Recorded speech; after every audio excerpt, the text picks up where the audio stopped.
Your container is working against you. Not your effort, not your climate, not the fact that you're growing in a pot instead of a raised bed. Your container's geometry is physically preventing your rhizomes from doing what they're biologically programmed to do. And once you understand exactly what's happening underground, you're going to realize that the disappointing handful you pulled after 6 months of careful work had nothing to do with your skill as a grower, and everything to do with 3 decisions you made before the rhizome ever touched soil. Here's the thing about ginger. Everything that matters happens below the surface. The shoots, the leaves, the canopy you're watching and watering and adjusting for, that's all consequence. The cause is down in the dark, in a lateral branching network that is either expanding freely in every direction or hitting invisible walls and compressing back on itself. And most container growers, seriously, most of them, have unknowingly built those walls themselves. Let's start with the container, because this is the one that still gets me. The assumption most people carry into container ginger is that depth equals success. Deep pot, healthy roots, big harvest, right? It's intuitive. It's wrong. Zingiber officinale doesn't grow like a carrot. It doesn't drive downward. It spreads laterally. The rhizome system fans outward in a horizontal plane, branching and rebranching, building a dense underground network where every new finger is stored energy and future harvest weight. A deep, narrow container doesn't give that system room to expand. It compresses it. Imagine trying to inflate a balloon inside a cardboard tube. The balloon isn't the problem. The tube is. The rhizome hits the container wall, stops branching, and you get a small, dense cluster instead of a sprawling network. A container 40 centimeters wide and 20 centimeters deep will consistently, and I mean consistently, outperform a container 20 centimeters wide and 40 centimeters deep. The difference in final harvest weight isn't marginal. We're talking about yields that are 70–80% higher from the wider, shallower option. That's not a small optimization. That's the difference between a garnish and a harvest. And every time I think about how long I grew in deep pots because they looked more serious, I feel it a little. Okay, but the container shape is only the first decision. What you fill it with matters just as much, because soil compaction is the second invisible wall most container growers never identify. Standard potting mix, used straight from the bag, compresses under repeated watering like wet newspaper. It looks fine at the top.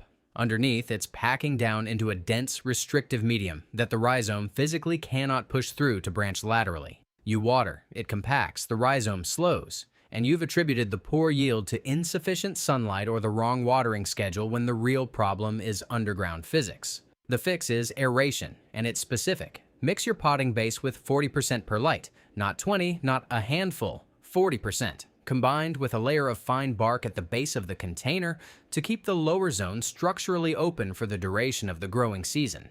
A properly aerated mix drains completely within 30 seconds of watering and stays loose enough throughout 5 to 6 months of active rhizome expansion that the branching system can creep outward without resistance. And that word, creep, is exactly right. A healthy rhizome in good soil doesn't surge. It spreads slowly, steadily, adding lateral fingers week after week, building a network that only reveals its full scale when you finally pull it. Planting orientation matters more than most people realize, which, by the way, is also a geometry decision. 1/2 inch to 3/4 inch below the surface, eyes facing up, rhizome laid flat. Not angled, flat. The horizontal starting position signals to the growth system that lateral expansion is the direction of least resistance, and the first shoots emerge from that orientation in a way that directly supports underground branching. Bury it deep or set it at an angle, and you're adding friction to a process that, given the right conditions, wants to happen automatically. You're probably already redesigning your container setup in your head right now, and I love that. But hold on, because the watering rhythm is where a lot of otherwise well-set-up container growers lose yield without ever knowing it.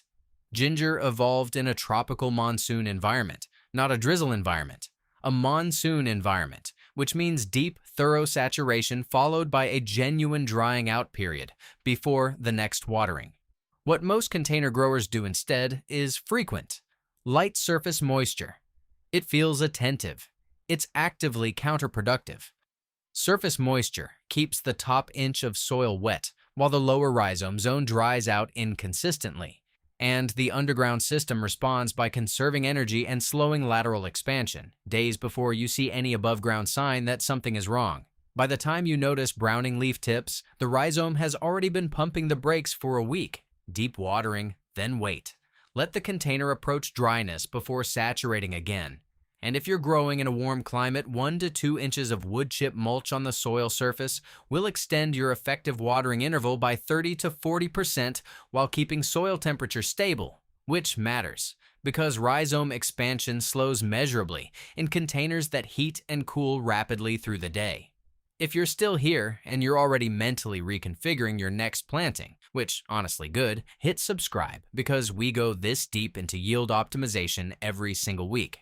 And I want you here for the next layer because the fertilization timing section is where years of confusion about why ginger just stopped growing at month 2 suddenly makes sense. Here's what actually happens underground during a typical grow.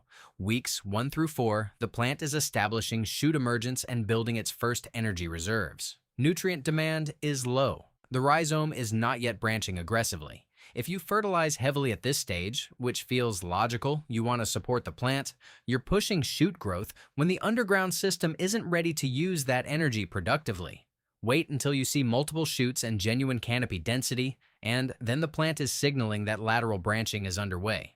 That's when nutrient demand spikes dramatically, and that's when fertilization actually translates to harvest weight.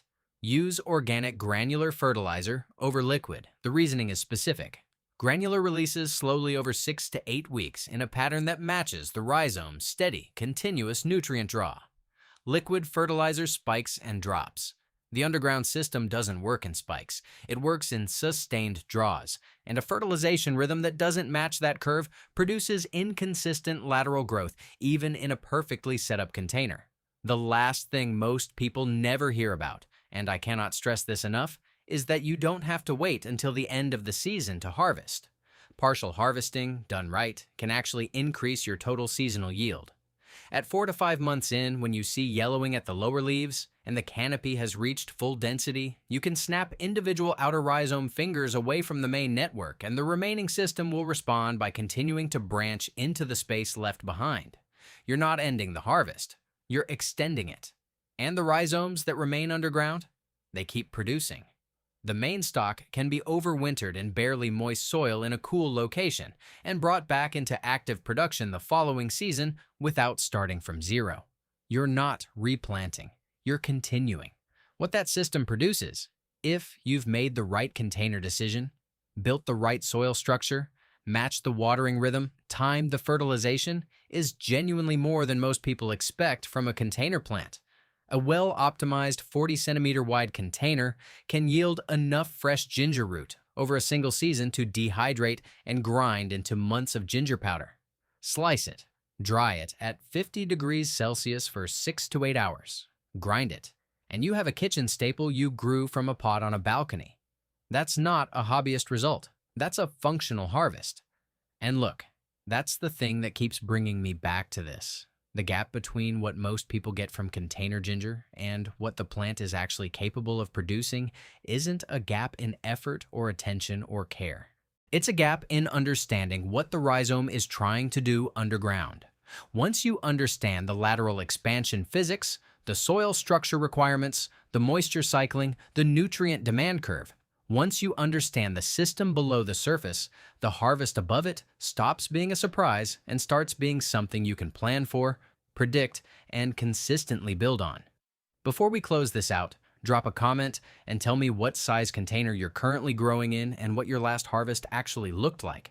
I want to know where people are starting from, because the gap between that and what's possible might be the most motivating thing in this entire video.